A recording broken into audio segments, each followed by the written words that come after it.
नमस्कार साथियों, स्वागत है आपका हमारे यूट्यूब चैनल @LoveYOuOfficial.com पर, जहां हर दिन हम लेकर आते हैं प्रेरणादायक पौराणिक रहस्यमयी कहानियां जो दिल को छू जाए, आंखों को नम कर दे और सोच को बदल दे।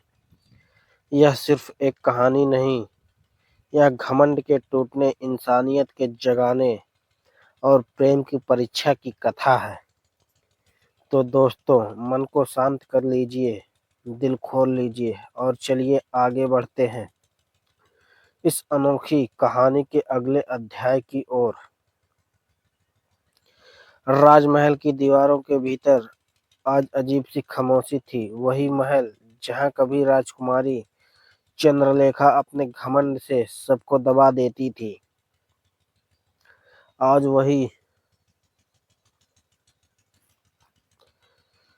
उसकी आंखों में चिंता और डर साफ दिख रहा था। कारण था नंदू, गरीब मछुआरा नंदू, जिसने समुद्र से लड़कर राज्य को बचाया। आज उसी पर देशद्रोह का आरोप लगाया गया था।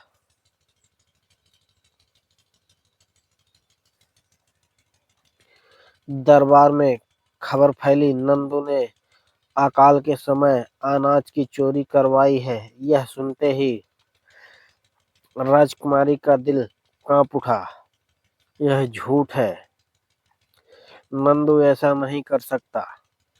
लेकिन सत्ता के गलियारों में सच से ज्यादा अफवाहें तेज चलती हैं। दरबार का कठोर दृश्य। अगले दिन दरबार भरा हुआ था। प्रजा, सैनिक, मंत्री, सबकी नजरें एक ही व्यक्ति पर थी, नंदू। हथकड़ियों में खड़ा था। उसके चेहरे पर डर नहीं था, बस एक सादगी और चुप्पी थी। राजा ने भारी स्वर में पूछा, नंदू, क्या तुम स्वीकार करते हो कि तुमने राज्य के अनाज को छिपा रखा है? नंदू ने सिर उठाया, महाराज, मैंने समुद्र से लड़ा है, भूख से लड़ा है, मौत से लड़ा है,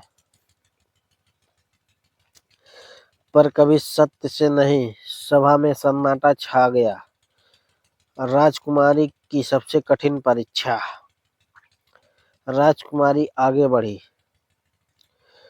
पहली बार उसने दरबार में कांपते कदम रखे। पिता, उसकी आवाज भर्रा गई, यदि नंदू दोषी है तो मैं स्वयं सजा स्वीकार करूंगी। सब चौंक गए।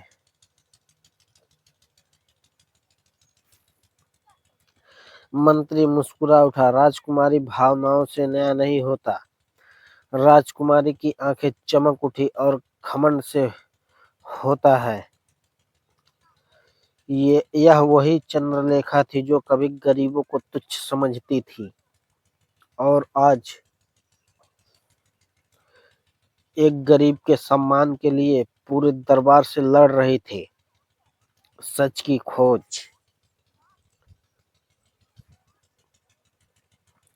राजकुमारी ने चुपचाप अपने विश्वस्त दूतों को सच्चाई खोजने भेजा। रात दिन वह सो नहीं सकी।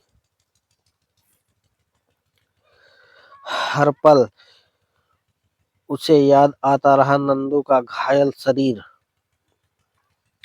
उसका विनम्र मुस्कान और वह वाक्य, राजकुमारी,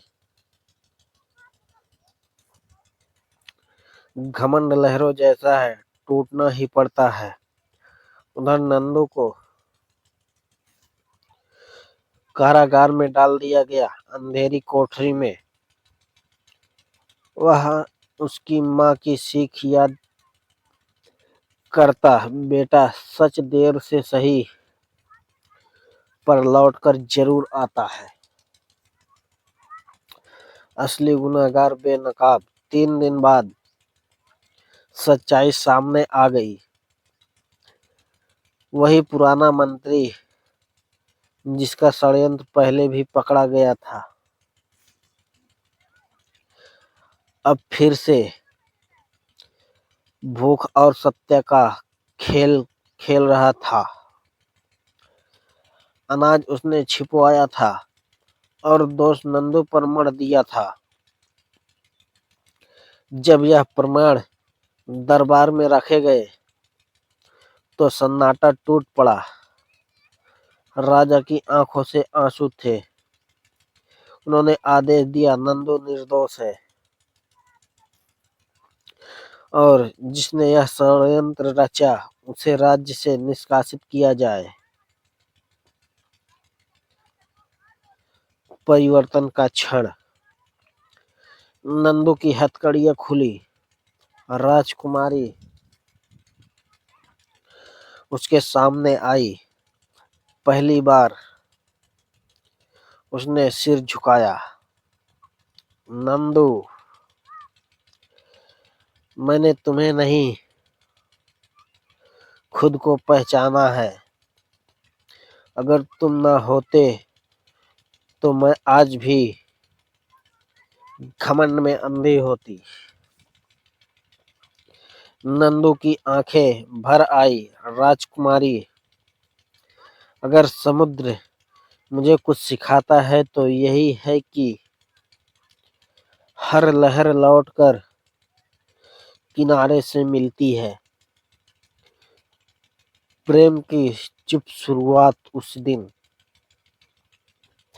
कुछ कहा नहीं गया पर बहुत कुछ समझ लिया गया। राजकुमारी अब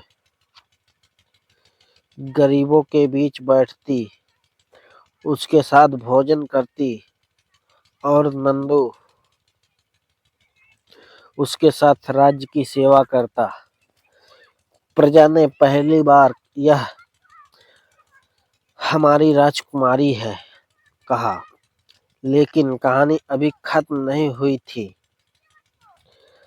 आगे आने वाले था सबसे बड़ा तूफान, सबसे बड़ा बलिदान और सबसे कठिन निर्णय जो दोनों की जिंदगियां बदल देगा।